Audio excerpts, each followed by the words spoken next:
Well, good morning. It's July 20th, and welcome back to the actual camera world. We bought a camera. Whee! Insert random. Yeah, we're back on a camera. I finally committed and put a mic on it right away because I know better. And the reason I'm filming today is we're in the truck. We just left Best Buy because memory cards were on dirt cheap for 4K quality. And we're in the Mopar No Car shirt because we're on our way back to Edmonton to grab the Jeep. Now, hold on, buckle up. I'm gonna go get a couple things from the house. I got 3 jerry cans in the back seat. I need a 4th because the Jeep's gonna come with some ethanol. Oh, wait, did I say ethanol? Has it been an acceleration auto for the last week and a half? Yes. So stay tuned. I'm gonna grab Paul and the trailer and some diesel, and we will be on our way. Well, we are now picking up the Polly. He's like, what in the tar nation? He's waving at you guys. Oh, look at that. He's so cute. What's up? It's been a fucking while, eh? Yes. Behind an actual camera, not just a cell phone. Yeah. So I ordered 10 hats, by the way. Nice. I need a new one. I know you do. So Mine's for anybody that is interested, Paul's like on like the OG order. Yeah. And when I tell you, like, they are like legitimately the most comfortable hat, I don't think I see him wear anything but. No, it's my favorite hat. Because it's so fucking comfortable. So if you're a little confused, we are now officially running Joe. I will not be losing the Foot logo. I will not be losing the RJO logo because the two of them are pretty symbolic to the channel itself. And yeah, so we're gonna go get the trailer, top up with diesel, and then honestly, Paul and I are just gonna cruise. And if you're watching this video, and I'm hoping I'm uploading before, because this is like what I'll call my pre-Miles of Mayhem video, SD cards with UHD 1, so V30, 4K quality, Best Buy, $24.99 for a 128 gig card. Hard to beat. Well, we're at the shop. My backup job was absolutely horrendous. It's a good thing I got a professional trucker here. He's lighting a cigarette.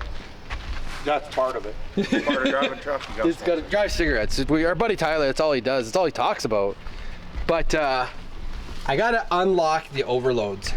So when I dropped the Jeep off in Edmonton, I came back, and man, was the roughest ride I've ever had. No, it's a 1-ton.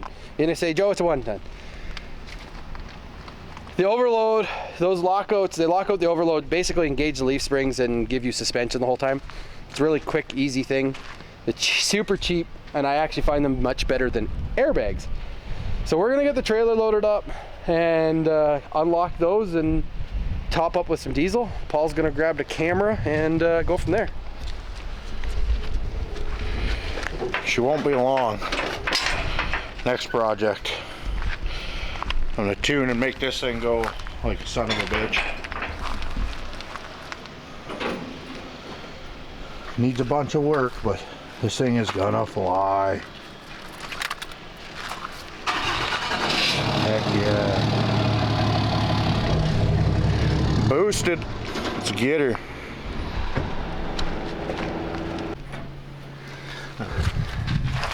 One.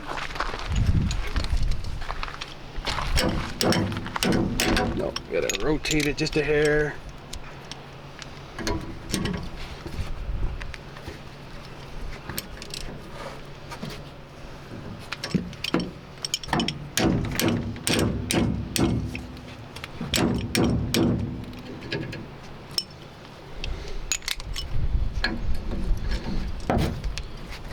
Trust me, Paul, we don't want to ride with the unlocked. A little bouncy. Yeah. You know, like a semi that air suspension is way too tight. Yeah. That's what the whole point of suspension seat is.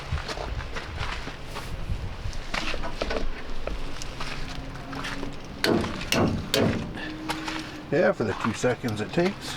Yep.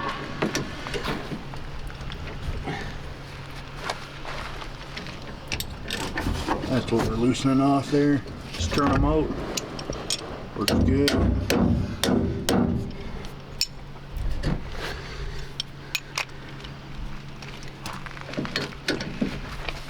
I should have bought the stainless ones. They don't rust. The old Running Joe off-road truck's in need of some love here soon. Yeah, hopefully this fall. I gotta find a box first. Redo all the decals. Fix the box. Replace it maybe. Probably cheaper just to Probably cheaper to replace it. Then re-wrap her. It's a good thing I know how to do that.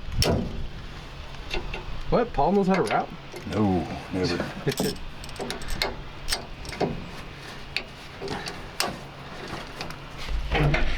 I tell you what though, I don't like doing it. No, you really don't. I hate it. You'll do it. But the end result is so cool to see. It really is. And this thing, so iconic. It really is. Everybody sees it, knows it. You know, I've been asked like 100 times, do I change the color? And I don't think so. I don't think so either, man.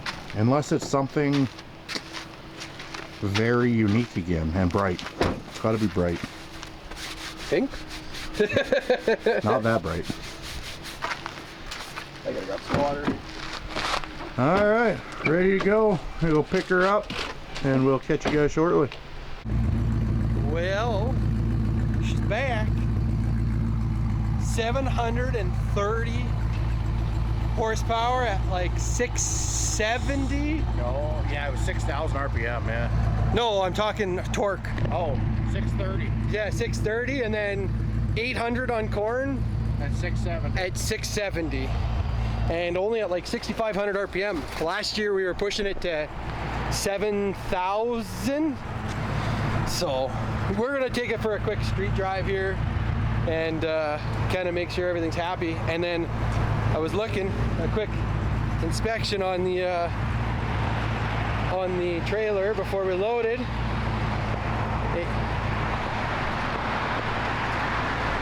And the license plate's missing right now. So we're gonna stop at a registry's real quick before and go get a license plate and registration for the trailer. And yeah, just report it as missing, I guess. It looks like it broke off, so we're at a Canadian Tire parking lot, so we'll be able to go get what we need to install it. So that way, if we do get pulled over on the way home, we don't have any issues. All right, well now we're all loaded up here in Edmonton.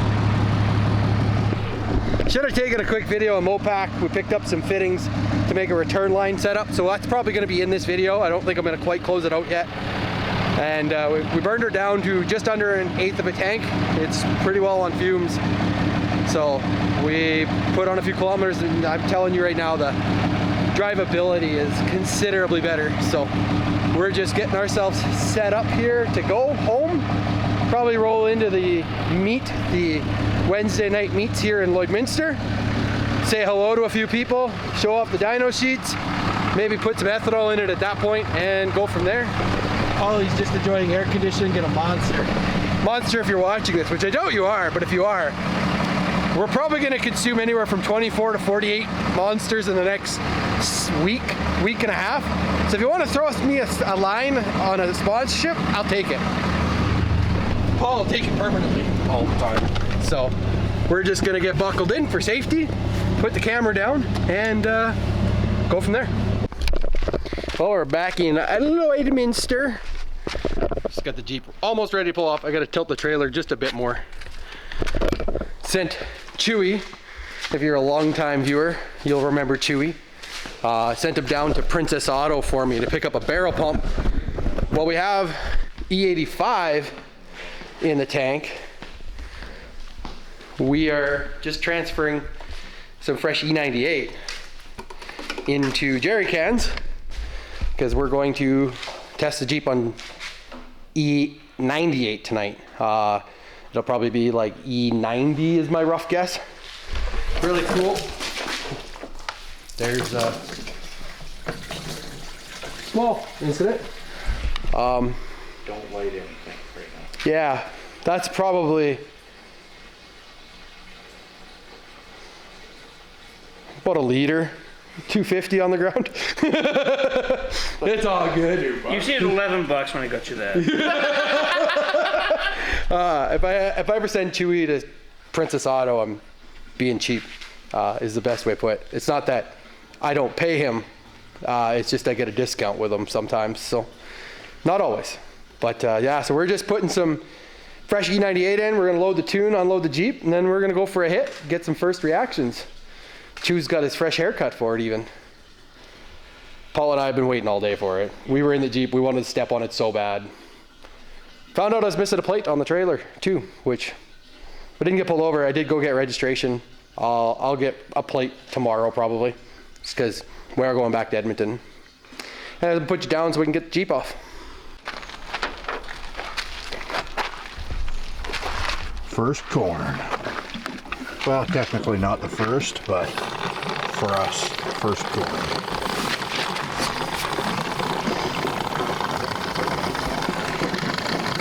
Chewy expertly glide that hose into that hole. Not seeing anything. Cannot forget this. Remember the pain in the ass we had trying to get the jerry can in there last time? Yeah.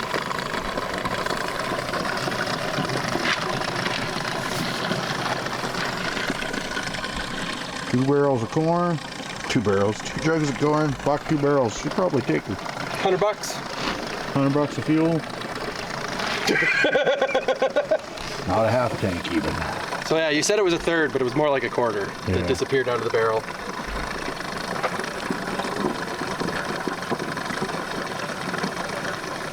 The reason I love these jerry cans is you can get them right empty. Oh yeah. Yeah. So.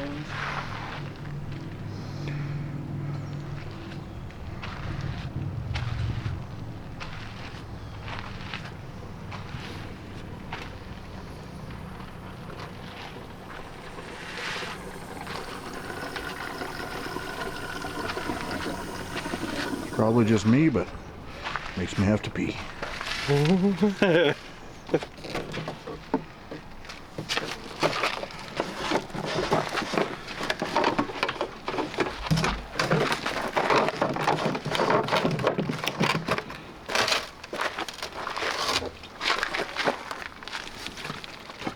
Push it, just, yeah.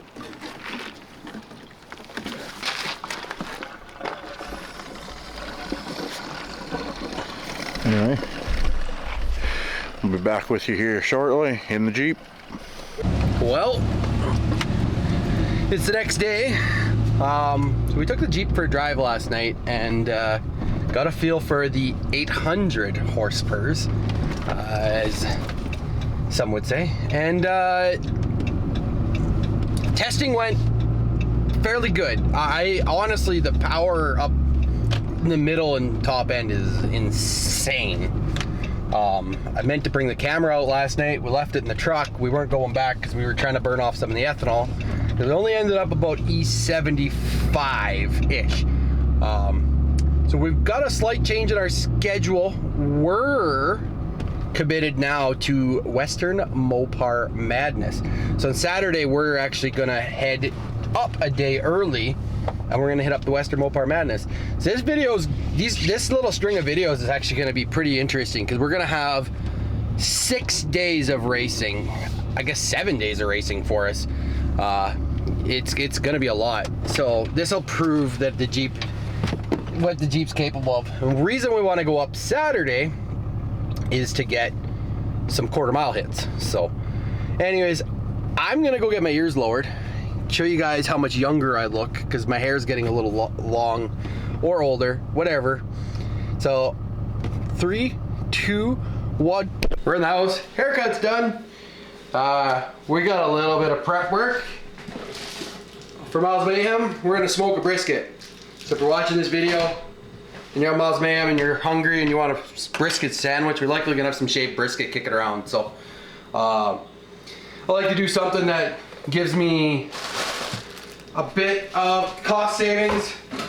It's already expensive enough as it is. So I'm gonna get to her, cleaning up my brisket, trimming the fat, and then putting it on the smoker for, oh God, 8, 9, 10 hours. See you soon. Back in the garage, kind of a continuation for yesterday. Smoking the brisket, as you guys know already, and Polly's over. We're kind of come up with a game plan for how we're gonna transfer fuel. We do know that we have to basically get to empty, and we think we came up with a pretty slick solution. So my fuel system regulator, and when I get a chance here, I'll show you guys, is mounted with my AC line on the driver strut tower. And off the bottom is a straight fitting. So we put our T, a run T. So it comes down and there's an open AN connection there that's gonna come out towards, and then I have a 90 union that actually goes to the ethanol sensor, and then out of the ethanol sensor goes to the fuel system, the return line. So we're gonna drain off the return line. We're gonna take on that run T that's pointed towards the front of the car. We're gonna take and we're gonna run the line up close kind of to all along the firewall. We'll zip tie it nice. Put a ball valve on there. We're gonna cap that, and that's always gonna be pressurized when we're running. But what that's gonna allow us is actually to keep the system charged, and then on top of that, run another line into a jerry can, pump the ethanol out, or pump gas out. Our testing yesterday, we got to 75% putting in 40 liters of E98. So if we put 40 liters of E98 to get to 75%, that would have meant there was roughly 15 liters of premium left in it. And we were down about a 1/16 of a tank. So we're gonna have to pay real close attention. We're gonna try and do our best to basically roll in on fumes, but we know we're still gonna have to pump a bit out. Realistically, I'd like to dump on the days we're running.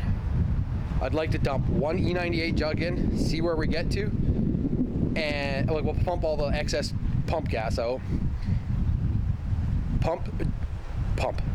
Fill with E98, and then when we're filled with E98, turn it on, charge it, turn it on again, charge it, and see what the ethanol content is at. We're aiming for basically E80 and above. 75 is probably safe on this tune. I know you're thinking 800 horsepower on 75, are you certain? But we were on it last night and you could feel all 800 of it. And yeah, I'll just kind of show you guys what I was looking. So you guys can see I got the fuel regulator mounted there. And what we've got, and it's hard to see, I'll try and zoom in here.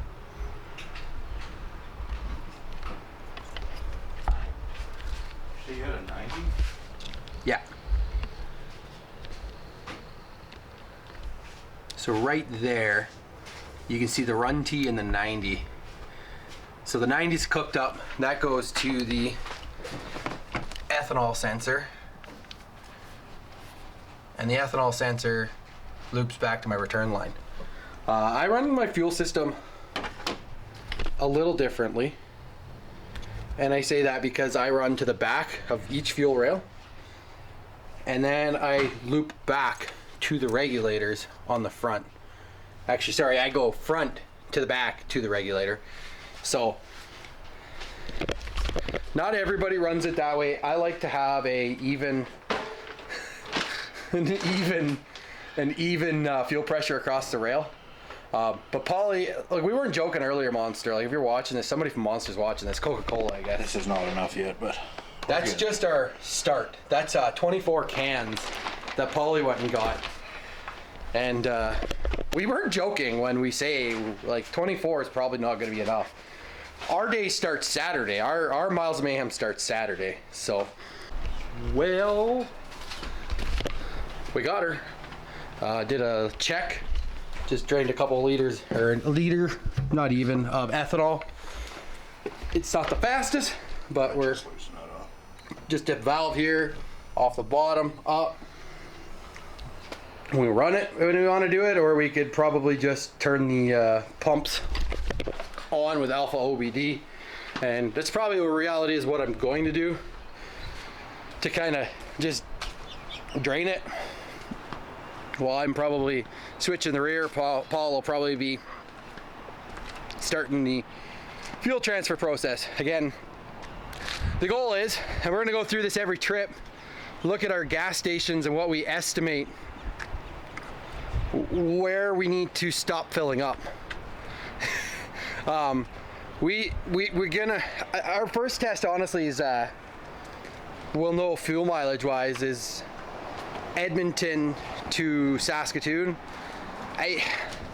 Logistically speaking, I think it makes sense to be through Lloydminster, but I don't know. Somebody in Wainwright could have sponsored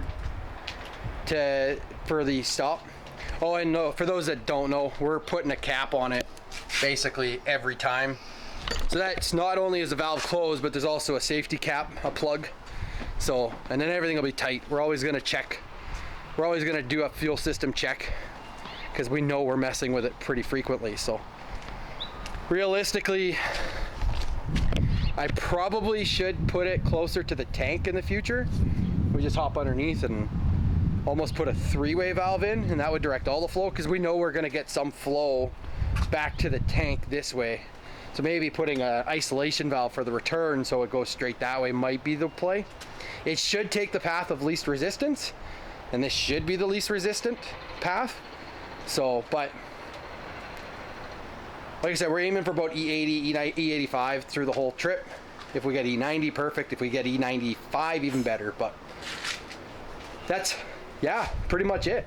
I think that's probably gonna wrap up this video. I think there's not much action other than a couple quick shots in the shop, in the garage, where most of my channel started. I obviously have the big shop, and I haven't been doing much there because it takes financial cash to do everything I want to do.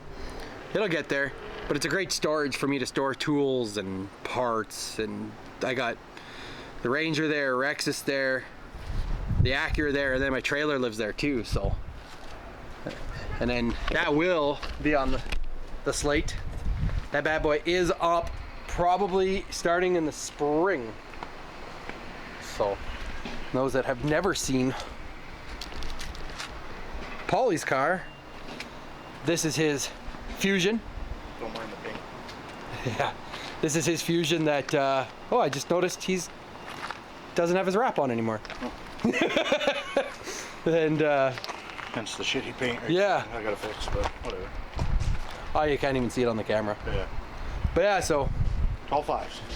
12 5-second car. It was actually probably the backup car if things didn't work out with the Jeep, which of course they're working out. We'll find out Saturday if we blow a transmission, but we have a trans tune. We do have a pretty good idea on what the trans can and can't take. Like, we know some parameters to kind of make it shift faster, smoother, harder. And then on top of that, we're gonna increase or decrease the shift point. We know that what we're doing is blowing past first gear so fast that it's just skipping the shift and locking us out. But yeah, I don't know yet. I think it's gonna be a 5.7. Well, it'll be a 5.7 build, unless I build a like 392 stroker for the Jeep to handle a bit more power. I don't know if I really want to push the Jeep much past where I'm gonna be. Like, it is 5,500 pounds. This is 4,000 pounds. So I could strip that one down in weight probably with losing some of the factory stuff. It's got the right ring. It's got the right diff in the back. It's got the 12 bolt from Dodge. If you got back half that car, you'd take 1,000 pounds out of it. This? Yeah, I could take 1,000 pounds just basically bobbing the bed. There's a lot I can do to lighten this truck up. Fender liners, and whereas there's almost nothing I can do for the Jeep. The Jeep, I guess I could maybe shave 500 pounds pulling some interior parts, but it's still a nice vehicle. You know, last night hopped in, grabbed 4 people, we went for a run, smoked all 4 tires, chattered the front, like, I mean, shook the tires right off of it. and there was 4 of us in it. So, but I'm gonna put you guys down, kind of hang out with Paulie a little bit, talk our game plan a bit. We're kind of stuck until we get the U-Haul tomorrow. We went through this last year. There's not much else we can do other than I'm gonna clean the Jeep up a little bit, but like we'll probably go for another drive tonight possibly with a new trans tune adjustment. Oh, and I probably will swap the tires actually, now that I think about it, because we want to do some testing with those tires, and then it's going on the trailer to Edmonton anyway, so, and then I don't have to worry about keeping the street tires on for trying to swap them at the track. Anyways, take it easy. I will see you guys very shortly.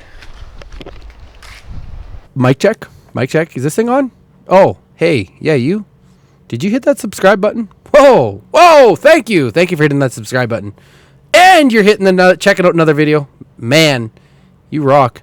Thanks for helping restart the algorithm. I'll see you guys at Miles of Mayhem real soon.